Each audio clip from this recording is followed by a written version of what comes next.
Hello, everyone, and welcome to the latest episode of Too Much Shenanigans. I'm Shannon, and next to me is Shannon. other Shannon.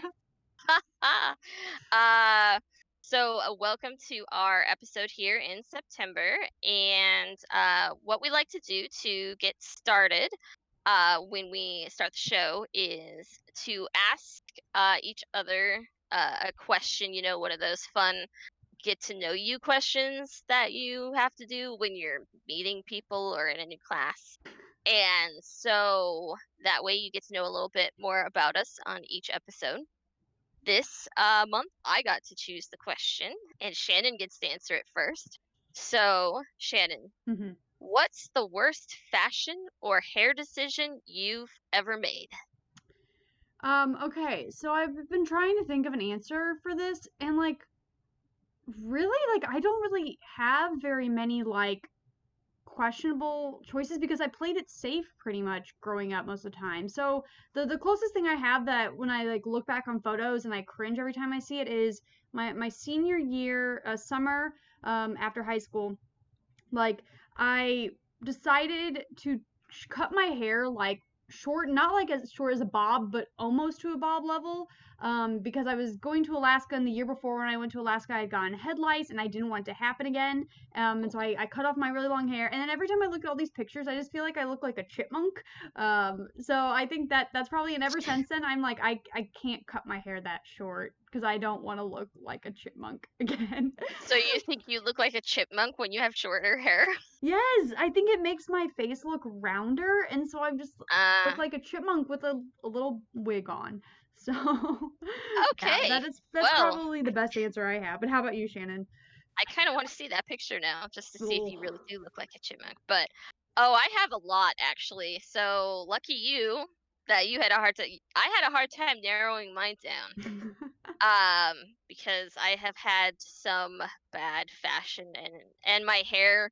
Um, I change my hair all the time. I get bored with it all the time, so it's always a different color, a different length. Mhm. Um, but I would say probably the worst one is, and I had forgotten about this until a couple of years ago. I found a photo. It is the last day of my sophomore year of high school, and picture this outfit. I am wearing okay, like Mhm. conduct pinstripe denim overalls, except they're 3/4 length, so they're like capri overalls, Aw. Yeah. conductor stripe with a t-shirt that has the British flag on it underneath. Mhm. Mhm. My hair is bright orange, and I'm in my unfortunate mullet stage when I was growing my hair out from being really short. Yeah. So, pretty much the only good thing about this outfit was the chucks I was wearing, because chucks are, like, classic and they're fine, but other than that, like, I'm looking at this picture and I'm like, "What in the world was I thinking?" That just sounds so Apparently appropriate though for the period. It sounds like 100% like, yep, that came out of the 2000s. yeah, the year 2000, there we go, I aged myself. Yeah. Yeah, it was bad, like, Mm. and I'm, like, standing there smiling with my friends and everything, and I'm like, "Oh, no, no, no, no."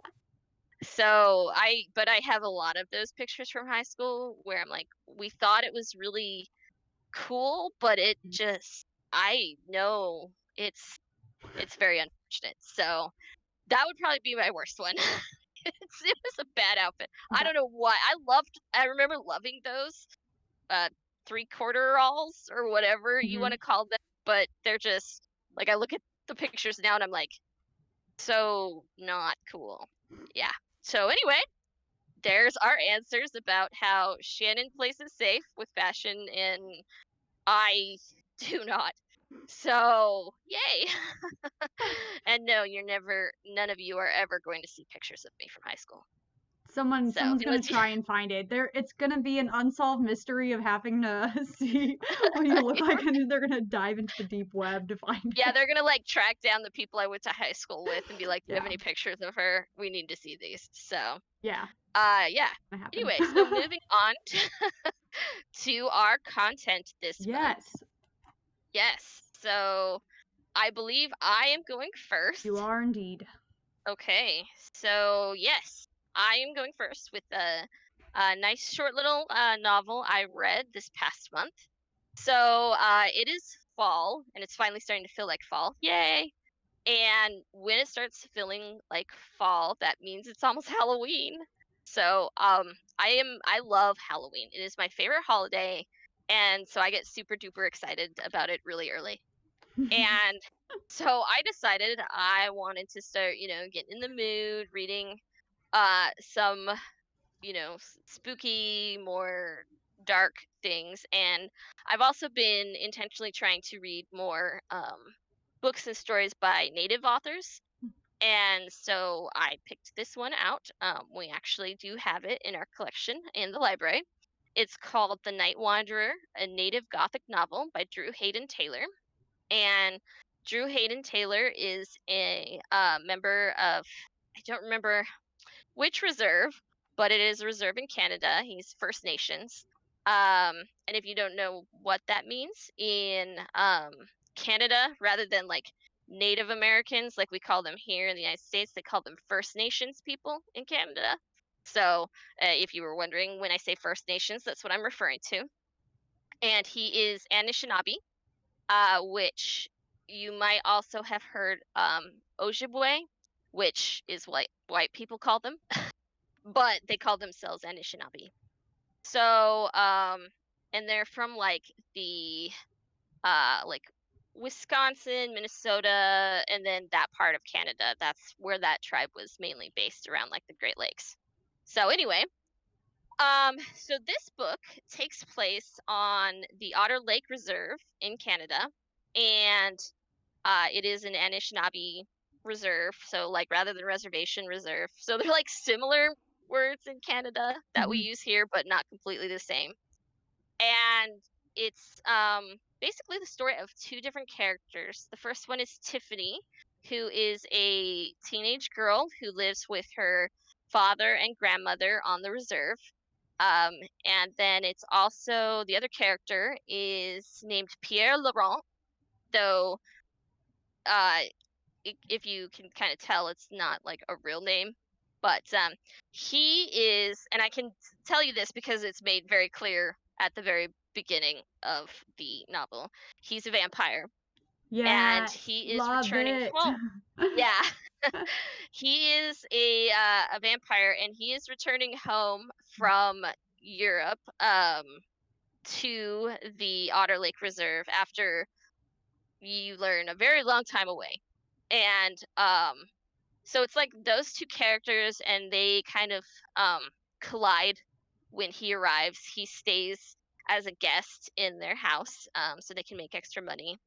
But and it's actually, it's refreshingly different as a young adult novel, because it Mhm. is told in the third person omniscient, which is actually really rare in young adult novels. Usually in YA, it's either from like first person, or if it's third person, it's like third person like close. Like Mhm. anyway, I you can totally tell I'm doing my creative writing background. But yeah, so it was like, I was when I was reading it, I was like, "Oh, this is nice. It's different." It's like, you're being told a story, and of these 2 characters, but also there's like different breaks, like you go back and forth in time, and then there's also like little things about different characters on the reserve. And I was like, this is nice. It's different, and I really liked the native perspective, Mhm. especially on the vampire story, Yes. because you can um Taylor, he makes it very clear the parallels between colonialism and vampirism. Like how you can look at them and be Hmm. like, look at these similarities between the 2 concepts, and I was like, wow, I never thought of it that way. And and Tiffany, so I actually liked Pierre more than I liked Tiffany, which is also awesome because you don't usually like a vampire more than you like the other character. But I also like sympathize with her because a lot of the book is her feeling abandoned by her mom, and then also like feeling trapped. And I know a lot of native peoples, aboriginal peoples can feel trapped, on their reservation or on the reserve or like in the life that they have. And it really helped you like see it from their point of view and perspective. And then it was just I mean I liked it. It was short, a quick read. It's only 215 pages long. Oh yeah, very So you can read it in pretty much one sitting. It's creepy. It's not super scary or anything, but like I said, it makes you think, and it's got some creepiness in it. But and then one of my other favorite characters was Granny Ruth, who is Tiffany's grandma, and you do see things from her perspective once in a while. And one of the things that really stuck with me was she misses being able to speak her native language to the people mm, around her. She's one of the last native Anishinaabe speakers on the reserve, and she can't even speak with her son or granddaughter because they don't know it. And so she, like, they describe how she speaks to her dead husband in her dreams, and it's the only time she can speak her native language and have a conversation in it. And that just made me mm. really, really sad. Um, so yeah, that's The Night Wanderer. It is Gothic, but it is Gothic from the native perspective, and I really liked it. So, and yeah, Nice. vampire spooky stuff. It was good. So I know I just checked out this past week from the library. It's a book that just came out. I think it's called like The Only Good Indian. I don't know if you've heard of that one yet or not, but that's also yes, yes. I was on it's like a hold and I finally got it and I just need to sit and read it, but I'm so excited for it. yeah, I'm on the whole list for that one too. So, yes, it's an adult book Yes. that just came out by oh yeah, but it got really good reviews. It's a horror book. Yeah. Yeah, the only good Indian. Yeah. Yeah. Why can I not remember the author's name It's now? I think is there like Seth Graham or something in it? It's something like that. We can look it up when I guess when I'm talking. Yeah. But We'll find it. anyway, it's yeah. So you were apparently on the hold list before me. I probably just barely snuck in there before you, honestly. Oh, that's fine. So, but yeah, no, I've been excited to read that one too. There is actually a lot more um literature and different genre literature coming out by native authors, I know. and I also that got a makes me children. very No, wait, happy. a teen one. I got a teen one called Alotso also. That I checked Yes. out. Yes, I Hmm. have so many I need to read. They look so good. Yeah. Yes. Yep. Ugh. Yeah. So it's yeah, that makes me very happy that uh the publishing landscape at least is Yes. starting to nudge in the right direction to have the diverse perspectives and everything, because it's really Mm, different yes. from how I see things. And but yeah, I really liked it. If you like vampires, or especially if you want to read a definitely like a different perspective on vampires, I would highly recommend grabbing this book. And like I said, 215 pages. You can get through that pretty. I mean, it's not like a super thick Hmm. book, and it's actually tiny too. It's like this big. It's I mean, like it's a tinier book, Hmm. so it felt so intimate. Like reading this like book. So yep. So that's The Night Wanderer by Drew Hayden Taylor. Nice. All right. And I'm gonna go ahead. I'm gonna talk about my first thing, which is a book that I listened slash read last month called "Mostly Dead Things" by Kristen Arnett.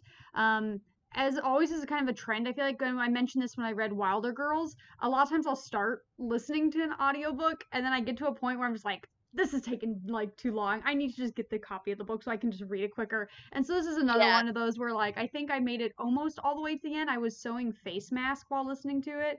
And eventually I got to the end like, nope, I just gotta go get the print copy from the library. But Yeah. what drew me to this book was like over a year ago as I saw the cover and I was just like, this intrigues me. Just like the title with this bright cover with a flamingo on it.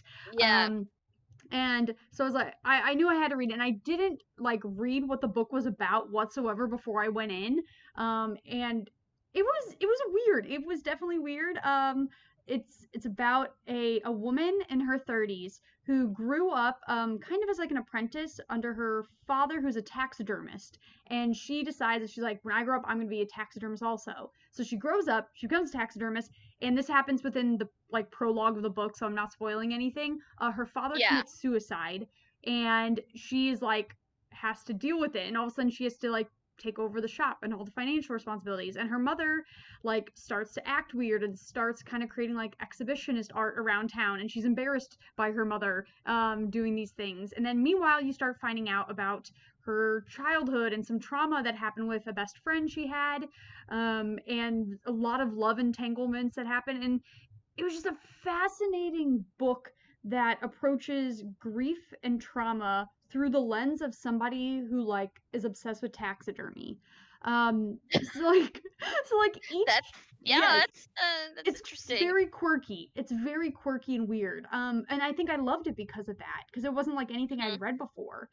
Like each chapter opens with like usually the Latin name of some animal, or it opens with talking about some way of taxidermy or something.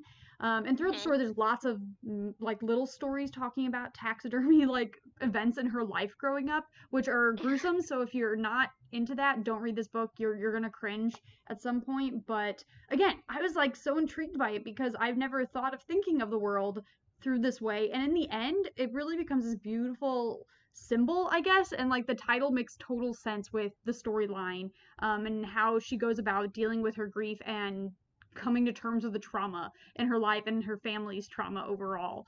Um, Mhm. so that was really enjoyable. But what I think I enjoyed most about the audiobook specifically is the narrator. I really enjoyed, and I remember listening to it and being like, wow, like I'm really enjoying this person's voice. I'm like, it kind of reminds me of when I was listening to Wilder Girls, but like I don't want to say it's the same author just because these are two stories that feature like lesbian characters. I'm like, I don't want to assume that seems wrong. Like it's probably a different person and they just sound similar.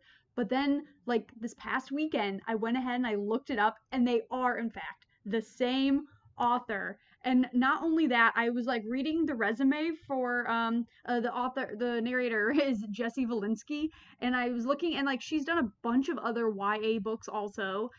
She also did Agony House, which is a book I read last year. And I don't know, she just has done so many things. But then also she is a voice actor for Netflix. And she does like whenever they have international shows that need English dubs, she'll do like a lot of the voices for that. So she's a voice That's actor funny. for two of my favorite international Netflix shows, which is Cable Girls and Babylon Berlin. And Ah, I was like, oh my gosh, I love this woman. So so you found a voice actor that you love. yes, and I didn't even know it, and she's been there all along, and all these things. Like just this past week, I finished the series finale of Cable Girls, and so I'm just like, what is happening?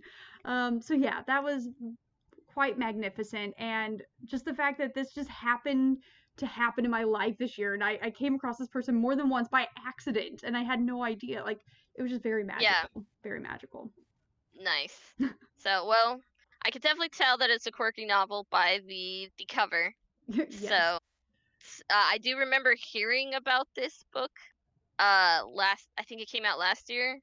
But yes, yes. so well, I'm it does sound interesting. I'm not sure. I probably wouldn't like the taxidermy parts, so I probably won't read it, but I I I'll will take your word on it. say I do have a new appreciation for taxidermy because of this book. Like I can see, I can understand why somebody would find it meaningful in their life, which is Yeah. just a weird thing to say about taxidermy, but here we are. But it was a very short book, a quick read. I think it also is just like barely under 300 pages, I think, or something, and Mhm. like it was large text on the page, huge margins. So yeah, Oh, it's in okay. the Well, that's adult collection. nice. If somebody wants a quick read, wants a quirky read, unlike anything they've read before, pick this up. You'll enjoy it. Nice. All Okay. right. Yeah, so let's go So, ahead and speaking of oh, are we moving on to my where I'm yeah. going to be ranting? Yep, Okay. yep, we're moving on to that. Okay. So I am going to talk about the Dark Crystal movie at first. Um, so I had actually never seen the Dark Crystal Mhm. until this last month, which is a shock because it is so well known, especially in like my age group. Um, and but I just apparently I watched it as a child, but I was Mm. too scared. That's what my mom told me. Makes sense. I apparently I was so scared I blocked it out because I didn't remember anything about it. And now that I've seen it, I can totally see why as a child it would have scared me. But so I watched it with my husband and because I was like I love Jim Henson and I love Labyrinth. We watch it all the time. So I'm like, I should definitely get on watching The Dark Crystal finally. And so I did, and I really liked it. It was so beautiful, and it was amazing that so this came out in 1982. Mhm. What they did with puppets and animatronics and everything, like it was pretty impressive. I was, but of course, it was Jim Henson. Yeah. It's like endlessly amazing what he was able to accomplish. And so anyway, if you haven't seen The Dark Crystal before, have you seen The Dark Crystal before?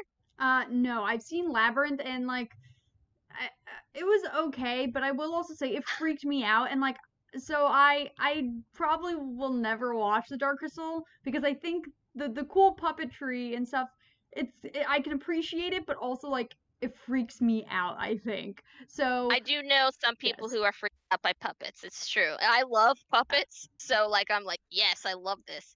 So, but I have heard that the puppets can freak people out. So, yes. So anyway, the Dark Crystal, it takes place on the planet Thra, and so it kind of starts off with this narration to let you know that the crystal of truth was shattered, which resulted in these two new like species appearing.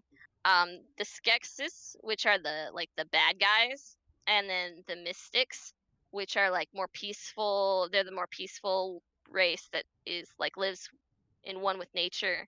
But at the point in the movie, basically the what the Skeksis have been doing with the crystal, they've been like abusing its power, and Mhm. so they have basically ravaged Thra.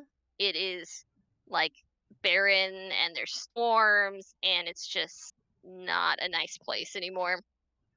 And so you meet the main character. His name is Jen. He thinks he's the last Gelfling, and Gelflings are like the little characters in the front there on the poster. Mhm. They're kind of like elves, I guess. They're kind of elvish. So, um, and he thinks he's the last Gelfling, but he does meet Kira, who she thought she was the last Gelfling because the Skeksis, there was this prophecy that said a Gelfling would repair the crystal and end the reign of the Skeksis. So the Skeksis had wiped out the Gelflings, basically, just like genocide. They killed them all. And so that's like and so the story is he goes on the quest to find the shard of the crystal and fix the crystal of truth to end the tyrannical reign of the Skeksis. So and it was a really beautiful movie with the puppets and the scenery. The primary concept artist was Brian Froud. I don't know if you've ever heard of him, but Mm-mm. he's a pretty famous fantasy illustrator, and he also did like the concept art for Labyrinth Okay. and later because Labyrinth came after the Dark Mm. Crystal. And he he always he's known for his fairy artwork and his concept of fairies, and I'm a big fan of his art. So I could totally see his influence. He was friends with Jim Henson, so they collaborated a lot. Um and then but it is like it's so funny because I'm watching it going, this is supposed to be a kids movie, but it's dark. And I'm like, yeah, I don't feel like this is for like small children. um I mean, like, sure, they've got like the cute, like I totally want a Fizzagig, which is like this little like dog like thing. He's like a poof, and Mhm. he's adorable and he barks. Like I totally want one. So there's like, and I mean, and it's puppets and stuff, so I can see like kids liking it, but also there's a lot of deeper meanings, and then there's like some really freaky things going on that, yeah, I can totally understand why as a kid the Skeksis would have scared the crap out of me. So, because those puppets are detailed and they're creepy and gross. So, but anyway, so I liked it so much. So we have like the Dark Crystal. You can check out through some of the MLC libraries. We don't happen to have it at Kirkwood, but I do know the other libraries have it. But if you have Netflix, it's on Netflix because, of course, Netflix decided to do a prequel series called The Dark Crystal: Age of Resistance. Which, after I watched the movie, I was like, "Wow, I really like this world of Thra and the puppets and stuff. I'm going to watch the series." So I did, and then yesterday, Netflix decided to cancel it. Err.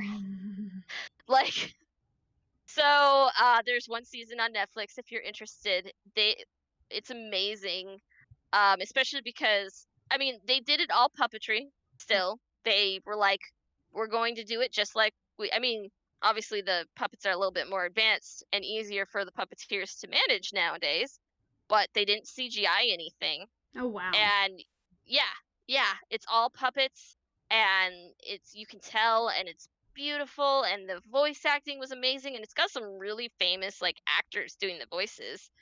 And the story, it takes place like hundreds of years before the movie, and so you get to see more gelflings and gelfling culture and how they learn that the Skeksis are evil and stuff, and it's just like, and then they ended this season on a cliffhanger, so you're like, oh, okay, cool, there's more to the story and we'll get a season 2, and then now we're not. So there's my rant of how don't get emotionally attached to TV shows because Netflix will cancel them. Been So there, done that too many times. I know, I'm sure I'm not the uh, Netflix. but yeah, I mean, so I highly recommend that if you like dark movies, like dark fantasy, um then definitely check out The Dark Crystal as long as you're not freaked out by puppets, Yeah. apparently, like Shannon is. So, because it's all puppets. And I mean, like, if you're interested in puppetry, definitely check this movie out because you will be amazed at, what they can do with puppets, like how different each puppet can be, in its shape and its design and how it moves. So, yeah, if you're fascinated with that, like I am, then definitely check it out. Check out The Dark Crystal. It's a great movie. And then if you like that, definitely go. Labyrinth is different. Um, it's different in tone, definitely. But Labyrinth is an amazing movie as well. But I was talking about Dark Crystal. I'll talk about Labyrinth another time. That's right. Oh, All right. okay. So So now for a yeah, completely different pace here, I'm going to no be talking puppets. about the book Just Mercy by Bryan Stevenson, which, Oh yeah, yeah, definitely different. definitely different. We are moving out of the fantasy realm into reality. And so this book, probably a lot of people recognize the title. One, because the movie came out late last year, which I have at home and I haven't watched it yet. So I'm really excited to compare the two. And then obviously this book has been popping up on every single anti-racist reading list this year. And the reason why I read it was actually because I had a coworker at my other job, writing center, and she said that this was like one of her all-time favorite books. Like if she had to think about like her reading experiences of like a book that had her like sitting from like page one and could not stop and put it down because it was such like an extremely emotional like invested experience.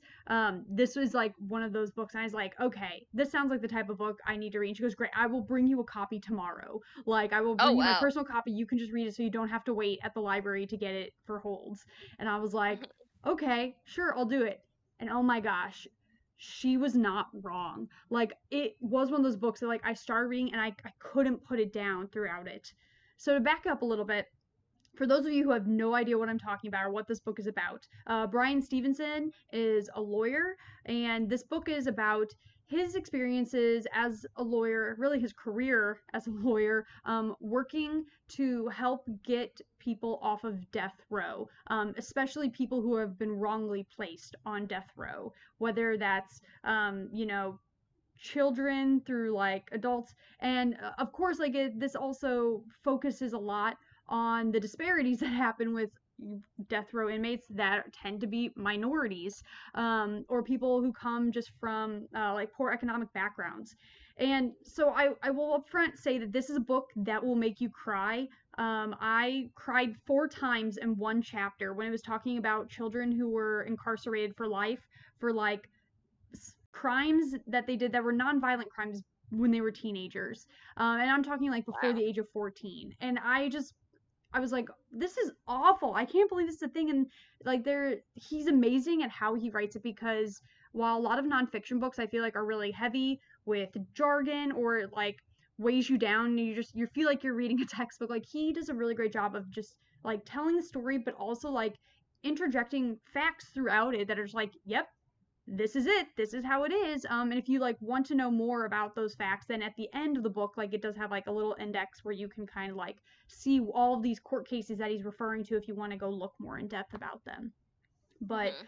wow, yeah, this was just an incredibly impactful story. And I thought I did know a lot about things, and this just goes to show once again, like it's a humbling experience to be like, wow, there's so many things I didn't know, or probably like one of the biggest takeaways, which is something like people talk about, but it doesn't really hit you until like you see it, is that all these things that people say are like happening, like, oh, this happened in the 1960s, civil rights, like we dealt with that then, we don't have that Oh, issue yeah. now, racism doesn't exist. No, like this book clearly points out to you, and like I said, it's not even just like on an emotional level, which this book does have, but it's also like on a factual level when you look at the laws that are governing a lot of places in our country, here in Missouri too, like because Missouri is Oh, brought up yeah. in this book.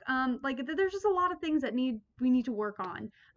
And I think it's great how he presents it. And you would think that he would be talking, like this is a book all about him and praising him, but it's really not. He's humbled by this experience just as much as we are, probably as readers, and seeing what these people face, which is terrible.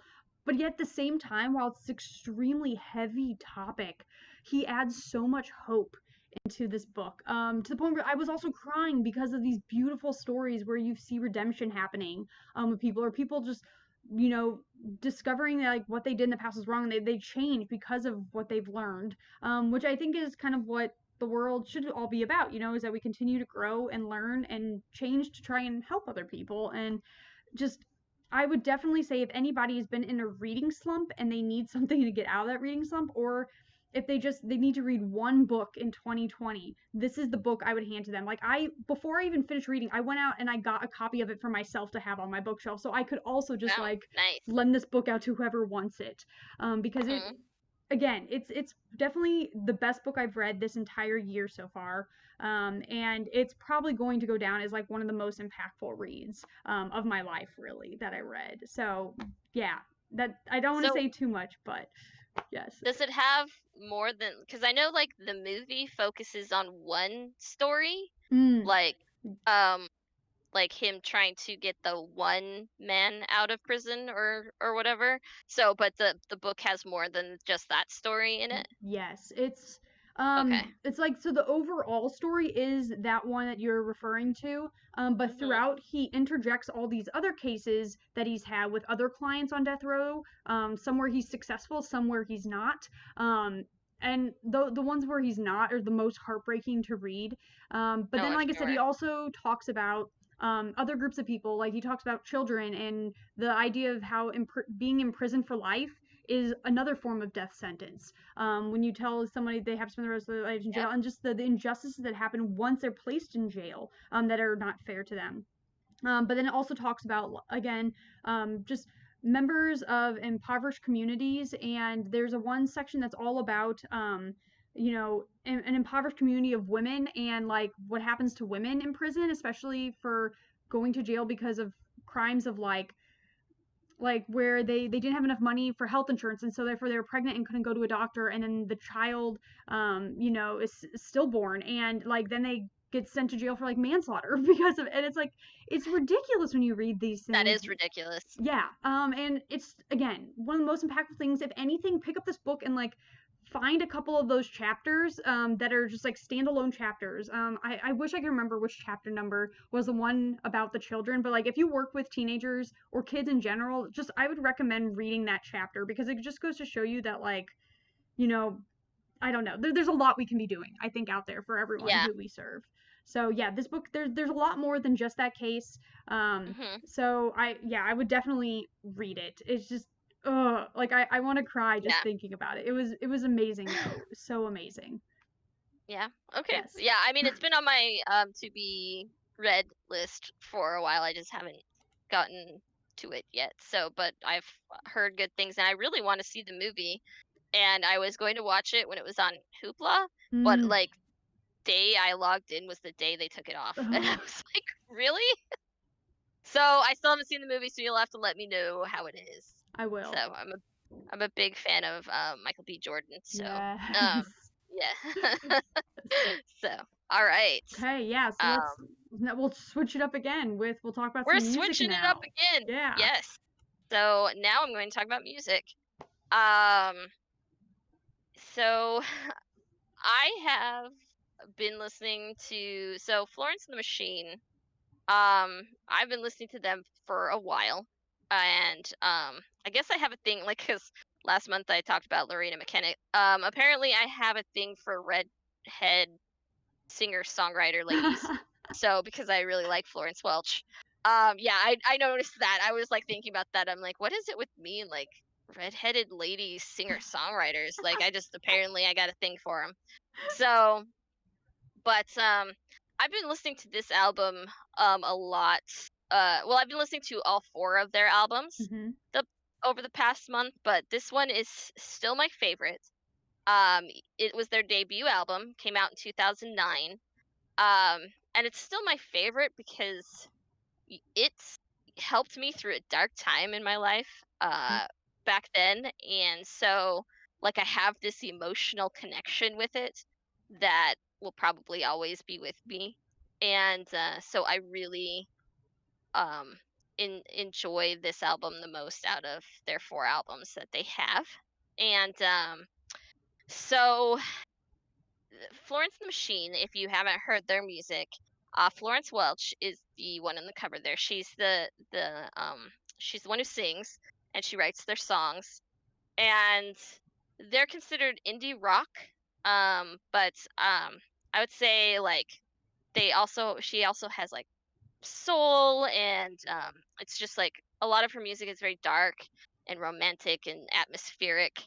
And I just really love her voice and her presence and um I just she's a really good singer-songwriter. So Lungs, um it is their debut album and I my like I can tell you about my three favorite songs and it'll kind of give you an idea Okay. of like what the album is kind of about. So she is known for having very like darkish lyrics and Mhm. darker topics. Which, what's funny though is sometimes the music is really upbeat. So you don't really know unless you're listening really closely. So like the second song on the album is called Rabbit Heart, Raise It Up. And also it's a really awesome music video. So if you ever want to see it on YouTube, definitely check it out. So she wrote it as an upbeat single because the label was like, "You need something more upbeat for this album," and she was like, "Okay," but so she wrote it, but then the chorus is about ritual sacrifice. Like if you're listening to the lyrics, so she's like singing about ritual sacrifice, and um, like it's one of the lyrics is, "Who is the lamb and who is the knife?" And but what she's writing about is about being on the edge of fame and how she's, a little nervous about it changing her and her life changing.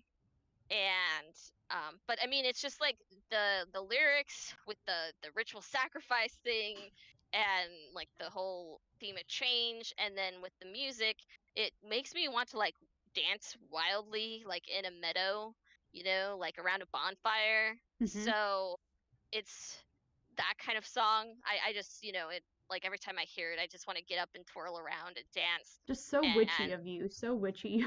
I know it. Yeah, it's like a witchy thing for sure. So, that's one of my favorites. And then another one is called. So the song is called "My Boy Builds Coffins."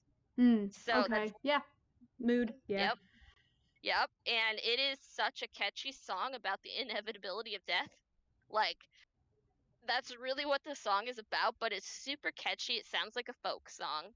And she's just singing about her boy building coffins for everybody, and that he'll build one for him and for her, and he'll build one for you too. And like, it's, but so I'm always singing along with it. Like, I sing the lyrics, like, when it comes on, I'm like, yeah. I sing all the lyrics, even though I'm singing about like death and coffins and stuff. And then my absolute favorite song on the album is called Cosmic Love. And this one is one of the coolest music videos also, by the way. So if you look it up on YouTube, Hmm. totally watch that because it's a really awesome music video. She's just so cool. Anyway, and so Cosmic Love, it's very kind of ethereal. Um, and she's basically singing about how being in love makes you blind, and that it's just a really good song to describe like being in love when you feel like you're a messed up person, or like maybe the other and or the other person is messed up too. And it's just one of my favorite love songs. So which is interesting because you're like, okay, it's about being messed up, but like, yeah. So her music, and almost, I think, yeah, I would say all four of the albums are like this. Her music is usually really catchy, and sometimes it can be ethereal or, romantic, but at the same time, she tends to write about dark subjects. Um, but it's just like the two things, like they just go together so well. And I just find her music to be very cathartic. It like it helps to listen to things like this, especially when you're feeling like down or you're in a dark place. So, yeah, since I've been having kind of a tough month, that's why I was like, it's time to break out Florence and the Machine, and I did. So I really recommend her. She's got a beautiful voice, great presence, and like, if you just want to listen to the melody, they're great melodies, but if you really listen to the lyrics, they can be really deep. So I don't know if you've listened to a lot of Florence and the Machine, but I it's one of my favorite bands. So I've dabbled in Florence. Like I said, I this album I have listened to, but it hasn't been since high school. And it was because at the time the song "Dog Days Are Over" was like yep, super popular, and so that I heard that song on the radio. I was like, oh yeah, this is great. And then so I think I got probably the CD from the library and like listened to it and stuff. But like since then, like I might have heard like a song here or there, but I haven't like kept up with them at all. yeah. Well, like, I used to own this on CD, but over the decade or so, I have no idea where most of my CDs are at this point. So thankfully, Hoopla has all four of her albums on How there. So convenient. I know, I was like, I had all four of them checked out. I was like, there's all my Hoopla selections for the month. It's just all music. So, but yeah, no, it's nice that Hoopla has that I can just be like, I have no idea where my CDs are, so thankfully I can get them digitally. So, yep. So that's Florence and the Machine. Everybody should listen to her. She's awesome. So, I guess, if you like that kind of music. Yeah. All right, and moving on to Shannon's last thing. Yeah, so my last thing is I'm going to be talking about The Handmaid's Tale, another bright and cheerful, good mood television series. And by that I mean it's not. So I watched the show originally when it came out and premiered like back in the spring of 2017. Oh, what a time, the spring of 2017. And I'm now rewatching it with my boyfriend. Um, and I finally just got into season two, which I haven't seen before, so it's exciting. But I've been trying to do like a little bit of a deep dive into the Handmaid's Tale, and I actually got the book finally to read from the library, just to kind of like Huh. start comparing the two and seeing how their stories are similar or different. And the answer so far is they are pretty similar, but the show adds on to it. So The Handmaid's Tale, written by Margaret Atwood, came out 1986. It's a Fantastic book. phenomenal book so far, and just like Margaret Atwood is a goddess. When I've I've been, met her. you've met her? I have. Yes. She is she was like a sprightly, like she reminded me of like an elderly fairy. I met her back in 2012. She came to the university I was attending to do a reading.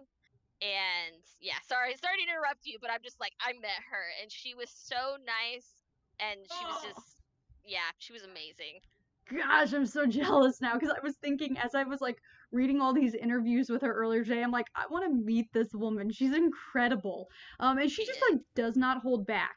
And she says things how it is. And like it's not even like she's necessarily like in your face about it. She's just like, yeah, no, these things happen. Here's the research to show it. There you go. Here we are. And I'm just like, gosh, dang it, Margaret. But uh, yeah, I looked up some reviews for The Handmaid's Tale, and she actually wrote a wonderful article, kind of addressing like The Handmaid's Tale in today's culture. And this came out like in 2017. So as a show, just a second, lights. Oh, library. The Mhm. woes of working in the library with automatic light systems. Um, but she's addressing, the modern day audience and how the show reflects that. So in the original story, we have Offred, who is this woman living in this dystopian United States where a far right, like ultra conservative government of sorts kind of comes to power, and they use religious symbols to kind of achieve that goal. And so within this world, there's been like some sort of climate natural disaster of sorts that causes women to be infertile, and so therefore childbearing becomes a commodity. And so what do? They follow a specific story out of the Bible, probably in out of context, and they then decide that all of these like wealthier, higher standing people in the society who cannot have children will be appointed a woman or a handmaiden who will then birth the children for these women who can't have children. And these women who are handmaidens are forced into it. It is slavery.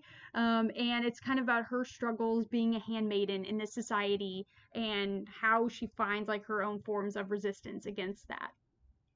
So right there, you already know like this is a heavy topic, and there's lots of triggers within this book. So I would say if you're somebody who does not do well with triggers, to talk about like domestic abuse, violence of like any sort, physically or mentally, rape, just pretty much honestly, the show probably has everything in it. So if you are someone who can have an anxiety attack, there's been lots of reports of people who like watch the show and just like can't physically do it because it's so traumatizing at times, which is valid. Like the first Why time I I haven't watched it. yes, the first time I watched it, like even I was like, oh my gosh, like you can't just sit necessarily and binge it the first time through. I don't think because it's just too much to handle in one sitting. I remember crying and being furious at some of these things.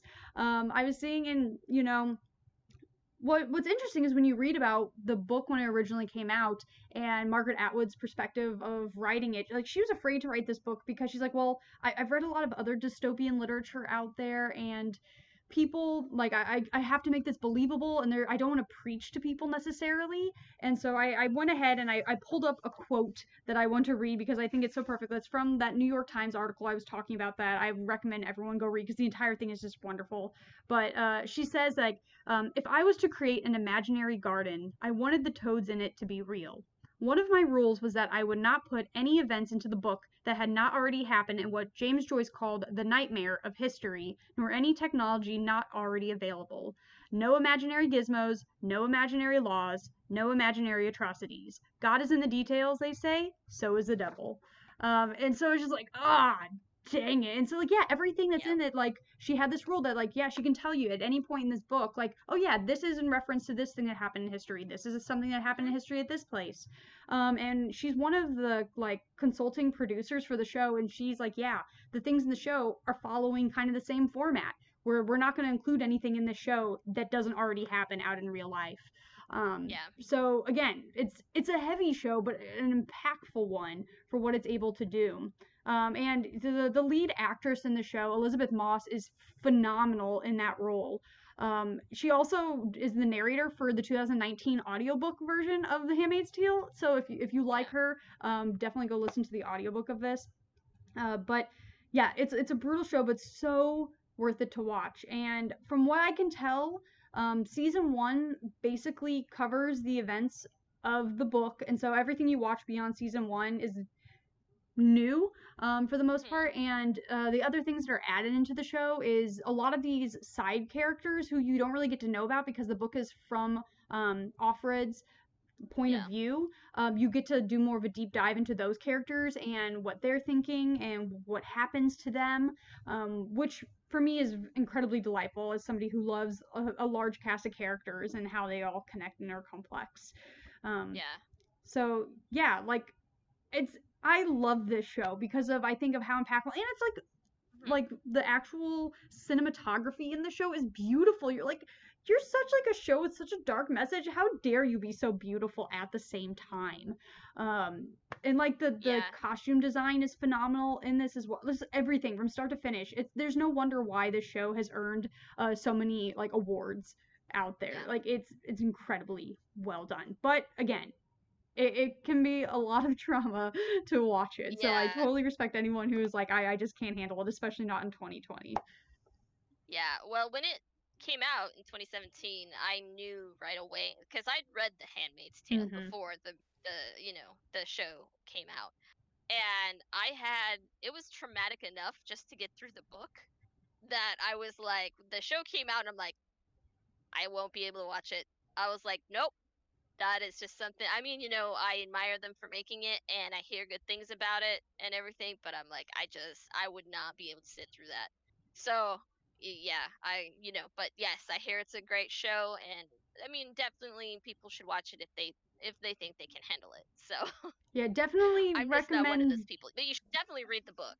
Yeah, like So, I would, for either. I'd recommend, like, make sure like you are like in a good place mentally, and or if you're, you have the support I guess you need along the way. Like, I think it's really nice to have people to talk to about it as you watch it, because then you're not alone as you're going through it. Where, like, yeah, the yeah. first time around I was by myself, like, in grad school, and I was just like, oh my gosh, like, this is Mhm. terrible. Like, and yeah, especially I know for a lot of people, now, like, they draw a lot of comparisons to things, as is the way of the world. And so yeah, if you're somebody who is very bogged down with 2020, don't watch the show. Save this for a better year.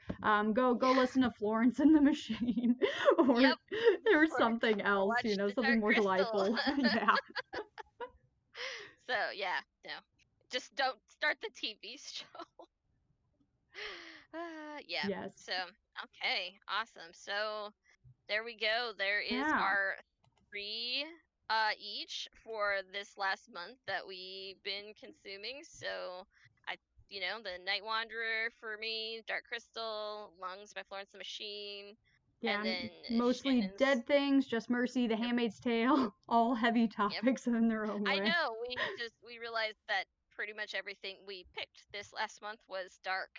But I'll just blame it on it being almost Halloween, like I said before. So yay, Yes, Halloween tis the fall. season. Tis the Tis season. the season. In fact, next month for the October edition, it'll probably be all Halloween stuff from me. Almost, I Oh can almost man, guarantee. can I live up to that? Well, we'll find out if I can live up to Halloween stuff. I don't know. I have no It's idea what I'm gonna okay if read you between now can't. and then. Yeah, but I know it will be for me because I just love Halloween so much. So it'll yeah, but I won't hold you to it. You can do whatever you want, just like usual. But just be prepared for. I'm like, this is my Halloween stuff, and we're all gonna talk about spooky Halloween stuff. So I will try to it's my consume at it's my least one moment. Halloween thing. One Halloween thing at least between now and Yeah. then. Yes, that'll be So my goal. okay, Yes. awesome. All So, right, now Shannon's going to talk about some of the upcoming programs that we have, and then we will sign off. So take it yeah, away. so for any of the teens out there who are watching it, we do want to let you know that this Friday night on Twitch, again, we're going to be having our Teen Takeover Trivia Night with questions all written by teenagers who are on our teen advisory board here at the library. They're really awesome categories and great questions, I think, all around. And so if you just need something to do to relax from school, just join us on Twitch. Even if you're not a teenager, you can always watch it. You know, you just can't get the prizes, which I know is a bummer. But hey, you can have bragging rights amongst your friends. We're also doing a short story book club in October where we're going to be reading different short stories from an anthology called His Hideous Heart. And then each meeting will be a discussion of a different short story pairing in this book. It's going to be a lot of fun. All the teen staff are all collaborating on this, so you'll get to hang out with all of us if you decide to participate. And then for our adults out there who are viewing it, we also have some exciting opportunities for you as well. Featured here, we have that there's going to be a job searching tips and tricks program that'll be happening coming up here in this next week. So if you're out there, you need a job, totally understand. Come check this out. Hopefully, we can help you out a bit. And as we know, election season, it's happening. Voting is like a month away almost at this point. And here at the library, you can go ahead and you can get notarized, which is super exciting. So make sure you check out our website. There's more details about when that's available and how you can have that happen. We definitely want to be of service to you. And then just other things that Adult is going to be doing. There's going to be a Bob's Burgers trivia night later on in October, so be looking out for that. They're going to have craft packs that you can reserve and then check, and you can then take home. And then what was the other thing I remember you mentioned, Shannon? Oh, it is, I believe, next Tuesday. So not tonight, but next Tuesday. They have a Nanowrimo informational meeting. And I know about this because Nanowrimo is National Novel Writing Month, which is in November, but it is not too early to get prepared. I am preparing myself to participate because I'm a writer and I like writing, and I'm actually going to finish it this year. I You support gotta you. hold me Good to it. luck. I'll be Thank I'll you. be doing Inktober for October, so Here you go. I will be struggling to try and do that every single day and remember to. Oh Yeah. man. So NaNoWriMo informational meeting. I believe it's next Tuesday night at 7 p.m. You can go to our website to sign up for any of the programs. It to get the Zoom link. Yep. So just go to our calendar on our website and click on it, and you can sign up for the Zoom link. So I think that's it for us tonight. Thank you for those of you who tuned in, and we will see you next month for at least my super awesome Halloween episode. And but yeah, have a great month, and we will see you next time. Yep. See you later. Bye.